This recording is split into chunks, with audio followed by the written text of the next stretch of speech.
Bija laiks, kad uzzīmēt saulrietu tieši tādu, kādu to redz, nevis kā pieņemts, bija īsts dumpis. Un lūk, šis ir stāsts par to. Par veselu gadsimtu ilgu mākslas revolūciju, laiku, kad noteikumi tika nevis pārkāpti, bet burtiski izmesti pa logu, un pati mākslas būtība tika definēta no jauna. Jā, tieši tas ir tas lielais jautājums, vai ne? Kā mēs īsti nonācām no perfektas fotografiskas realitātes attēmojuma līdz sirreālām sapņu ainavām?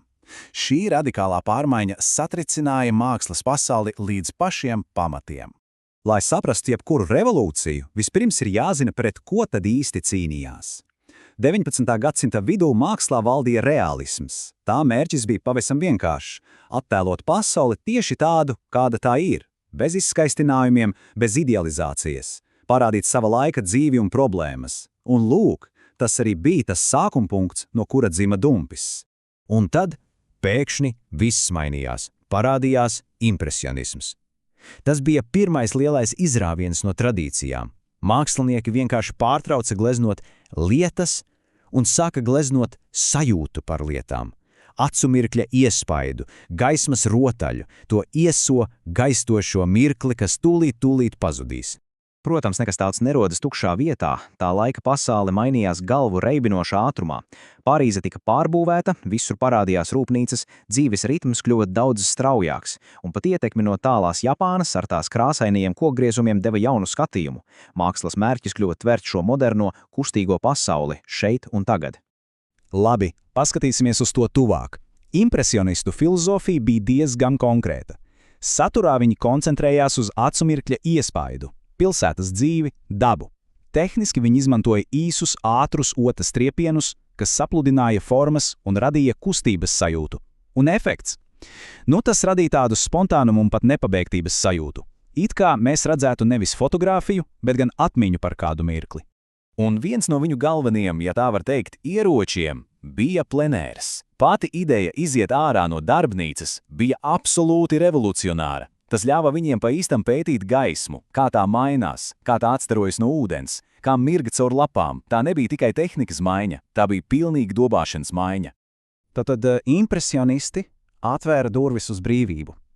Un nākamais mākslinieku vilnis, postimpresionisti, paņēma šo brīvību un pavērsa to uz iekšu.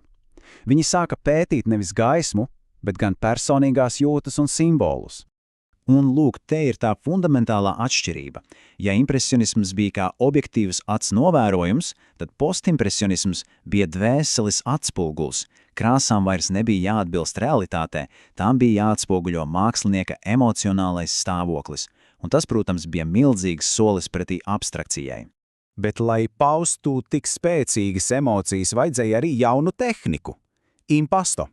Vincents Van Gogs, protams, ir slavenākais piemērs. Viņa gleznās var gandrīz fiziski sajust krāsas biezumu un otas striepiena enerģiju. Tā krāsa burtiski kliedz par viņa iekšējo pasauli.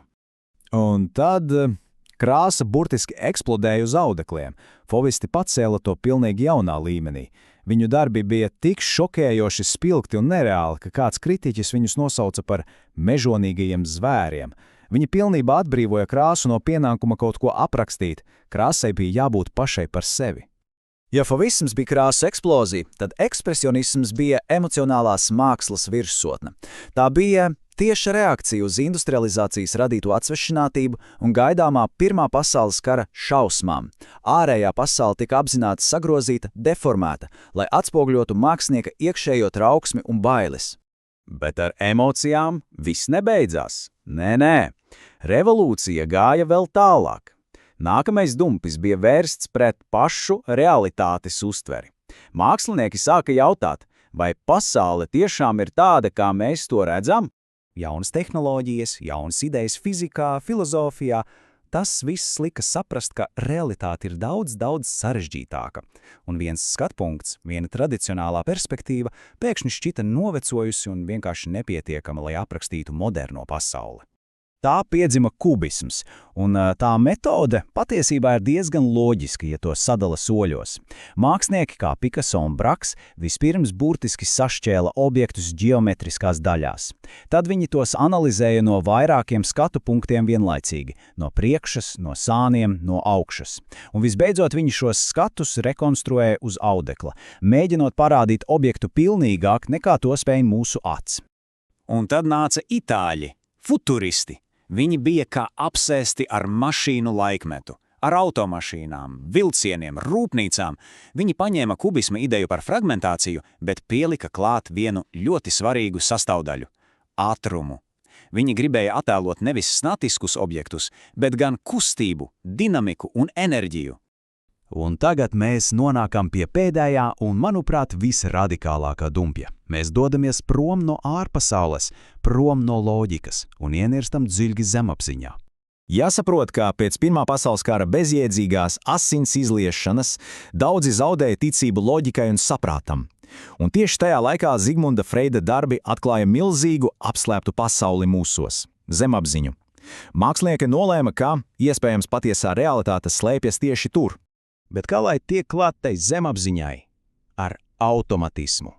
Tā ir ideja zīmēt vai gleznot, apzināti nedomājot. Vienkārši ļaut rokai kustēties pašai no sevis. Mērķis bija apiet loģisko prātu un ļaut tēliem iznirt tieši no zemapziņas dziļumiem.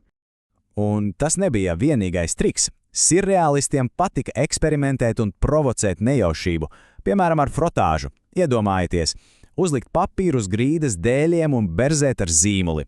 Rezultātā rodas negaidīti sapņaini attēli, kurus loģika nekad nebūtu izdomājusi.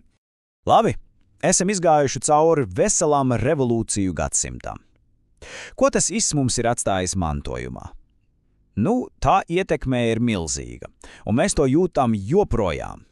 To viss var uztvert kā tādu domino efektu, kur viens skaliņš nogāž nākamo. No gaismas tveršanas līdz emociju paušanai, no realitātes sadalīšanās līdz pat zemapziņas pētīšanai.